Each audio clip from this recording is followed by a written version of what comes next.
Kul, bagi kita sebagai kaum mukmin, kita pun diperintahkan oleh Allah untuk menahan pandangan-pandangan kita dari hal-hal yang tidak halal untuk dipandangnya. Artinya, kita tidak boleh mengumbar pandangan kita.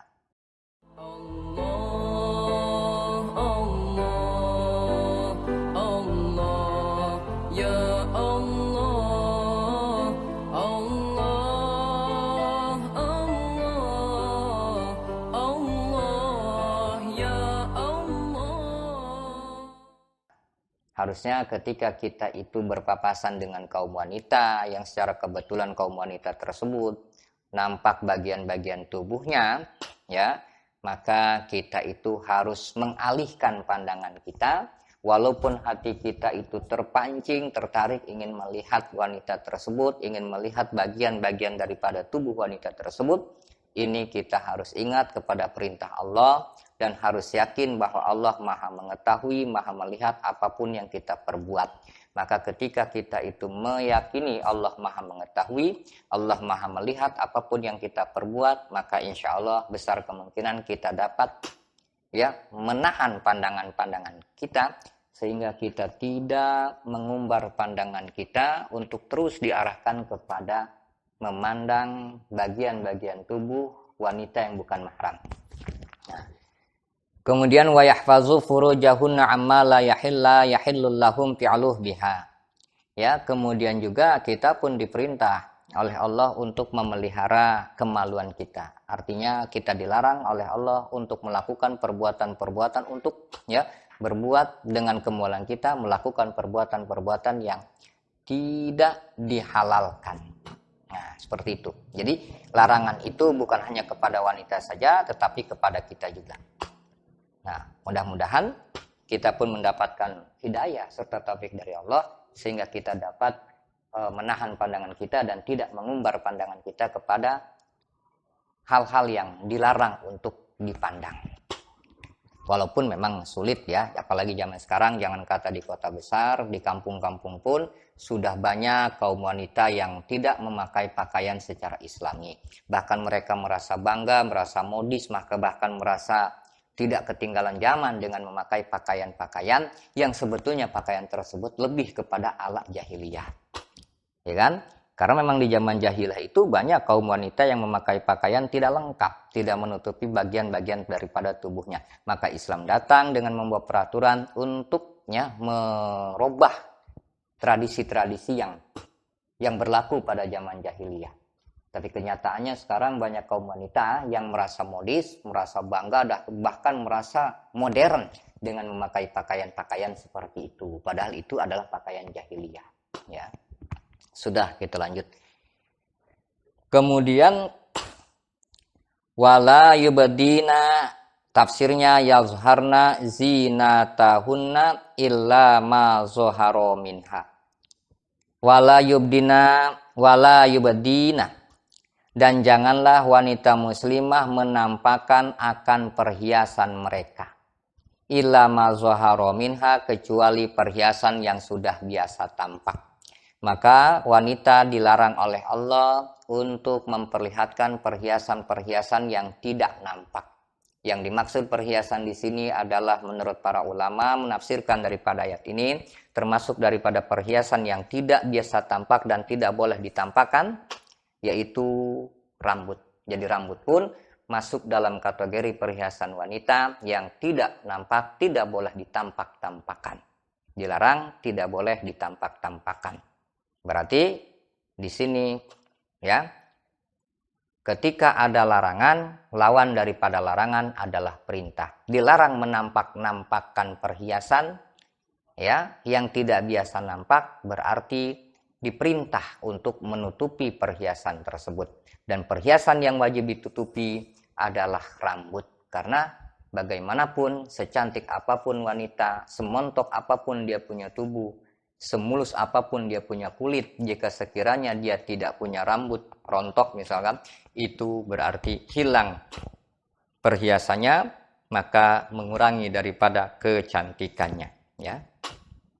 Illa ma zahara minha, kecuali perhiasan yang sudah biasa tampak.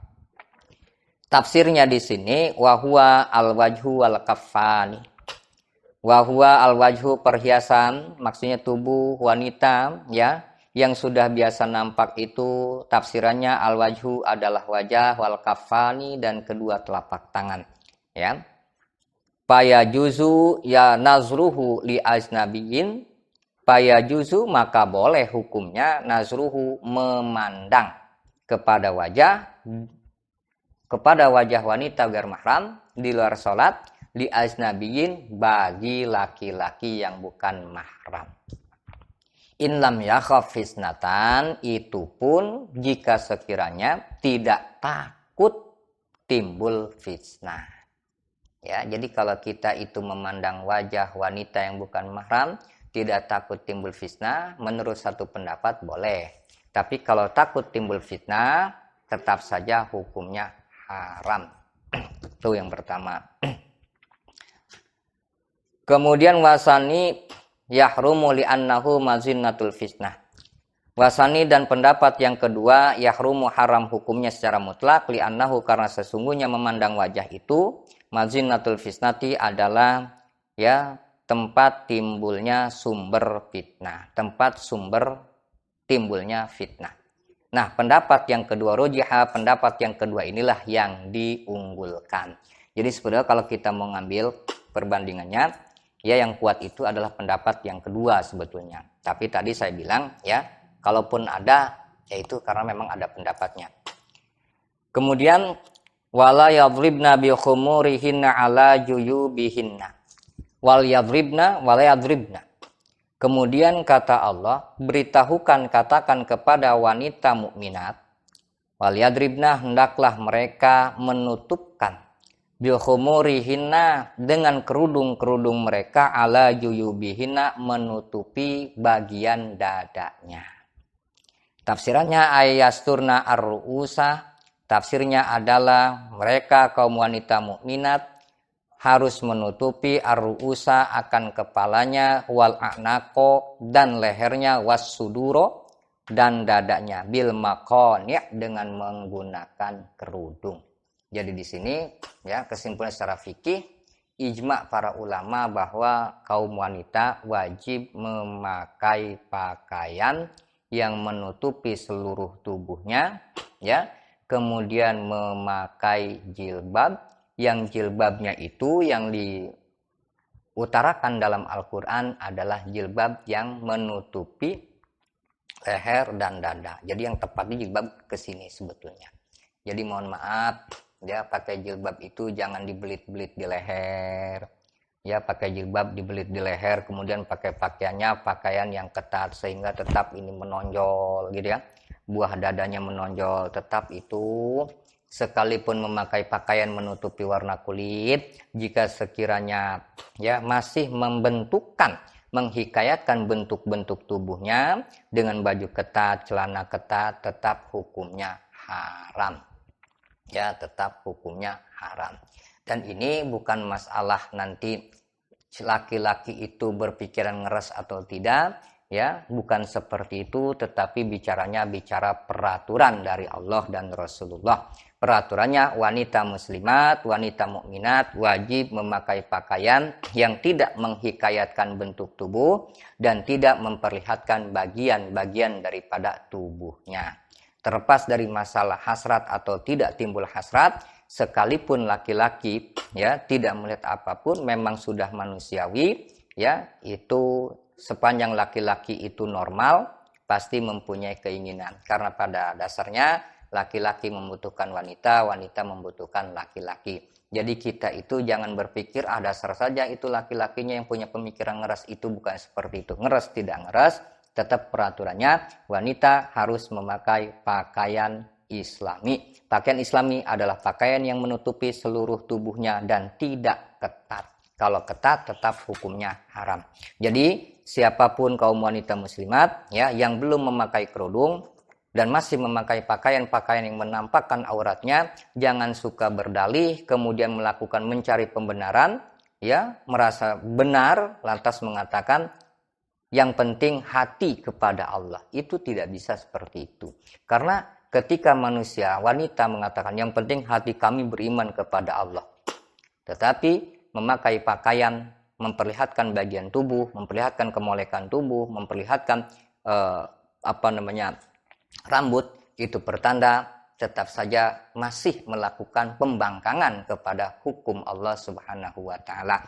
Padahal Allah telah memerintahkan kaum mukminat wajib memakai kerudung dan kerudungnya harus ke bawah, bukan kerudung yang diikat di leher kemudian memakai baju yang modis menampakkan batok kelapa yang nempel di dada, bukan seperti itu. Apalagi kalau misalkan pakai celananya ketat, ya bajunya segini, kemudian celananya ketat sehingga menampakkan centong di bawah. Sekalipun tidak nampak kulitnya, tetap hukumnya haram.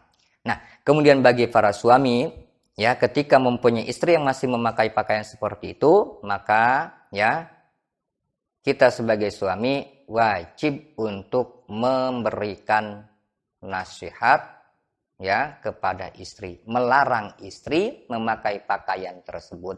Tetapi jangan hanya sebatas melarang, seharusnya diganti juga pakaiannya. Belikan pakaian yang menutupi aurat. Ya, seperti jangan hanya sebatas larang tapi pakaiannya nggak dibeliin, ya nggak boleh begitu. Ya, kemudian nanti cara memberitahukannya supaya tidak terjadi pertengkaran, supaya tidak terjadi main ego, sebaiknya dikomunikasikan dengan baik-baik, kedepankan akhlak, ya. Jadi caranya sampaikan dengan baik, sampaikan dengan akhlak yang baik, ya, agar istri tidak merasa disudutkan, ya.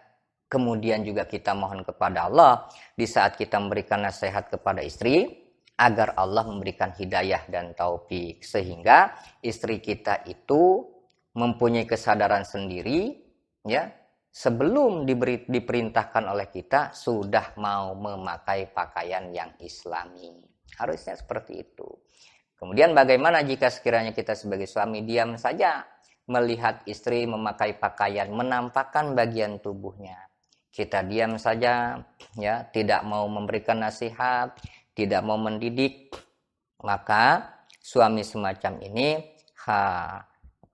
berarti tidak peduli kepada agamanya istri, ya, dan itu naudzubillah min dzalik nanti masuk dalam keumuman hadis Rasul, ya, dia telah melakukan pengkhianatan kepada Allah dan Rasulnya. Kenapa? Karena ada hadis Rasul, Allah fin nisa fa innahuna amanatun indakum faman lam ya'mur imra'atah bisalat alam yu'allimha umuraddin faqad khanallahu wa rasulah. Rasulullah itu menyatakan kepada kita diperintah oleh Rasulullah untuk merasa takut kepada Allah 2 kali. Allah, takutlah kalian kepada Allah, wahai suami takutlah kalian kepada Allah fin nisa, tentang urusan kaum wanita yang telah dijadikan istri.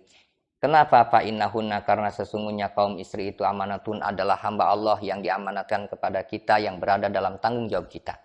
Yang namanya amanat suatu saat akan dipertanyakan oleh pemiliknya. Kita akan ditanya sejauh mana kita bertanggung jawab atas amanat yang ada pada diri kita. Nah, kemudian paman lam ya'mur, cara menjaga amanah, ya, cara menjaga amanah dan menjalankan amanah kita dalam istri tadi, ya, itu adalah harus memerintahkan istri menunaikan ibadah. Karena barang siapa yang tidak memerintahkan sholat terhadap istrinya atau tidak memberikan pendidikan urusan agamanya, faqad khanallah, maka sungguh suami semacam itu telah melakukan pengkhianatan kepada Allah dan Rasulnya. Nah, jadi saya kira, ya, kita sebagai suami harus bisa lebih memperhatikan akhlak istri, lebih memperhatikan agama, kemudian ya ibadahnya istri kita, agar kita tidak menjadi suami yang nanti naudzubillah min dzalik mendapatkan murka Allah hanya karena kita tidak menegur, tidak mendidik terhadap istri yang jelas-jelas istri dalam cara berpakaiannya melakukan pelanggaran-pelanggaran kepada hukum Allah Subhanahu wa taala. Itu saja yang saya sampaikan. Mudah-mudahan bermanfaat. Apabila ada kata-kata yang kurang berkenan, saya mohon dibukakan pintu maaf yang seluas-luasnya. Billahi taufiq wal hidayah. Assalamualaikum warahmatullahi wabarakatuh.